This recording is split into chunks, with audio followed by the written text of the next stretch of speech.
Hello friends, how are you? This is Dr. Shirnagi, Ayurveda and Medicine doctor and also Isha Hatha Yoga teacher.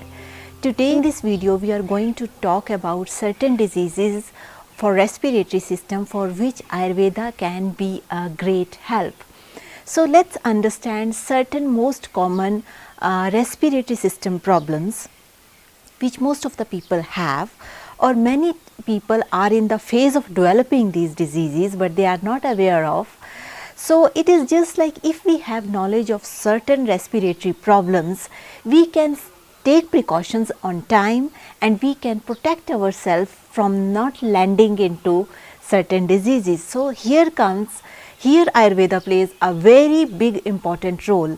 So I thought I should make a video about certain diseases so that people have little bit idea what are these diseases and how one disease is different from another disease, and what are the precautions that can be taken, or at least we should what are the universal causes which are responsible for these kind of diseases which ultimately weaken your respiratory system and invite unnecessary problems in breathing, in your day-to-day life, in your happiness, your various kind of your passions which you want to do in your life or in your family, but you are not able to do because you are certainly get affected with certain diseases.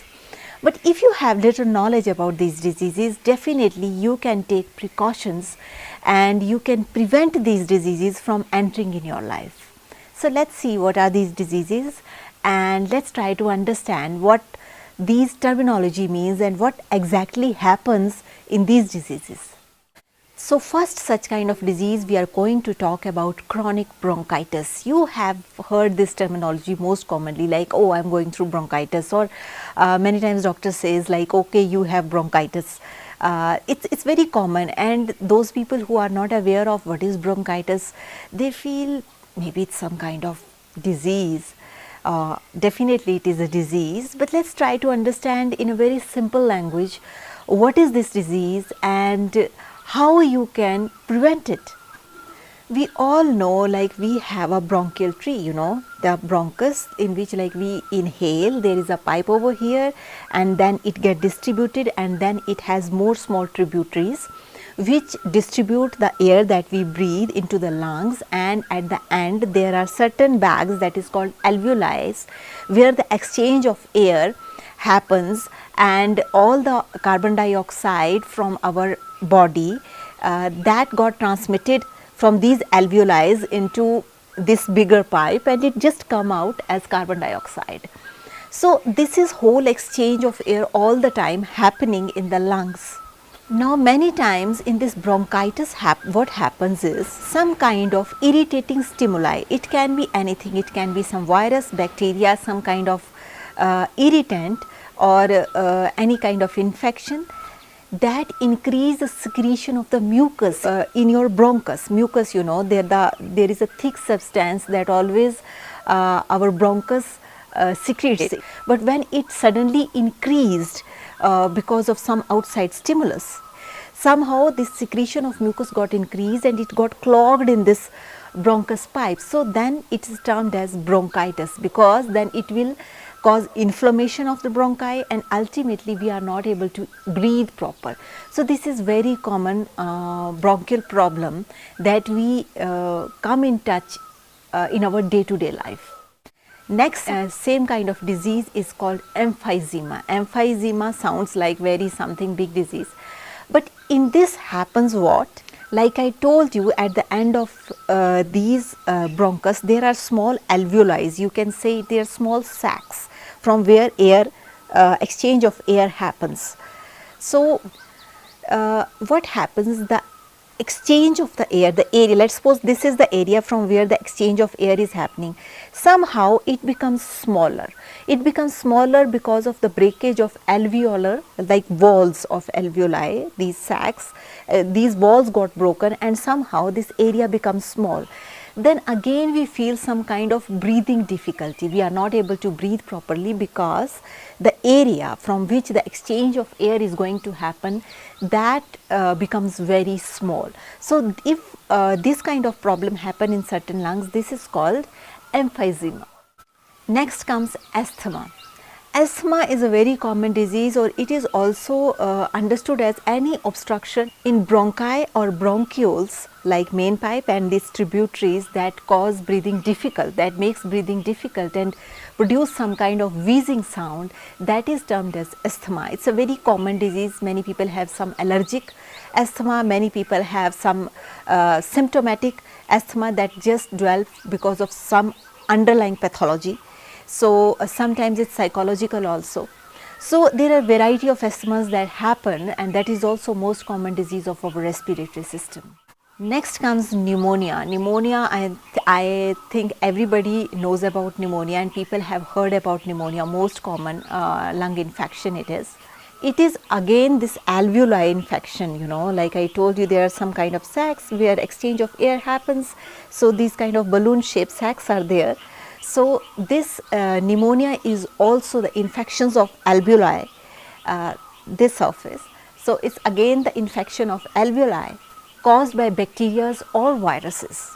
But in this case, what happens, the tissue fluid, the fluid of the tissue got accumulated around this alveoli. So, this is alveoli, around this there is a accumulation of fluid, a lot of fluid get accumulated around it. Again the exchange of air will become difficult and people feel difficulty in breathing. And in many severe cases of pneumonia, sometimes we need to give oxygen as a supplement. So, these are the most common diseases of respiratory system which a person should aware of, and they should not ignore these problems, especially pneumonia. One should never ignore pneumonia. And it is not wise, like if your respiratory system has some kind of disease and you are just hanging around with it and you are not paying attention to it, and you are also not doing to remove the cause for it. Like one thing is, one cause is bacterial or viral infection that is in air, like these days corona is there, or sometimes some other kinds of flus are there, any kind of many viruses are there, many bacterial infections are there.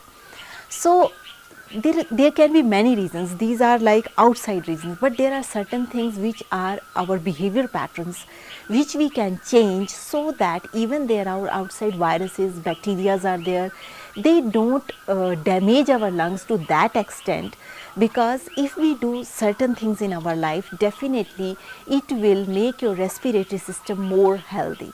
So, here comes the role of Ayurveda, because Ayurveda has paid a lot of importance that how you are keeping your respiratory system. So, most common cause, which is the universal cause which you need to pay attention, is unbalanced food. When your food intake is not proper, because Ayurveda is more focused toward food, what we eat, because Ayurveda says what we eat, that is what we become.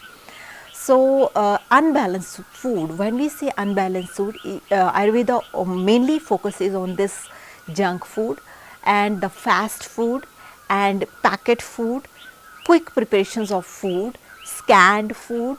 So, all these kind of foods, they are not good for health and they are not so good for respiratory system's health.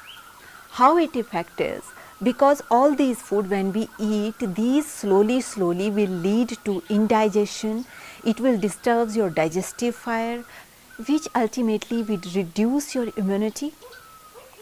And when your system, your body has low immunity, means you are inviting infections unconsciously.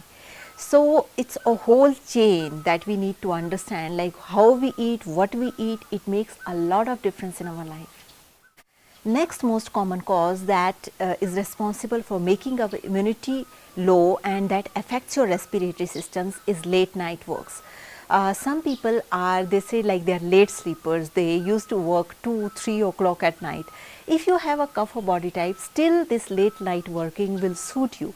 But if you have pitta body type or vata body type, then definitely this late night working is complete no for you, because it aggravates vata, which makes your system very imbalanced, and whenever the imbalance of system happens, that means it will affect your immunity and it will invite unnecessarily diseases. It is not like on one day if you are or sleeping late at night and next day effects will come. Little bit effects definitely come at next day, but if you are making this habit for years, definitely it's going to give a big toll on your body and it will impact your immunity.